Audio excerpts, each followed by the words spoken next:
আসসালামু আলাইকুম। প্রিয় দর্শক শ্রোতা, দেখতে পাচ্ছেন যে এটা ধন্দহ অমরপুরের একটি বিল। এখানে অলরেডি খরা জালের মাছ মারার যে প্রক্রিয়া সেটা চলছে। অলরেডি জাল তুলেছে, দেখা যাক মাছ পাওয়া যায় কিনা।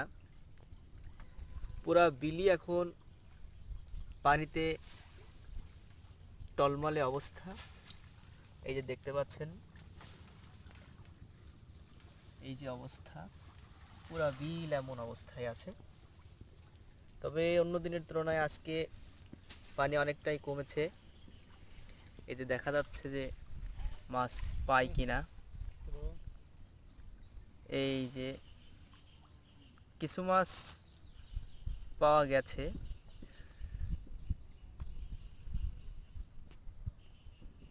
এই যে একটা পেয়েছে বাটার বাচ্চা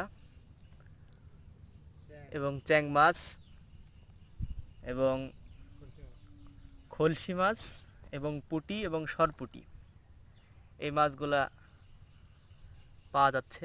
আপনারা যারা মাছ নিতে ইচ্ছুক তারা চলে আসবেন আমাদের এই যে চোদ্দেহ বড় ভাইয়ের কাছে। আজকে এই পর্যন্তই।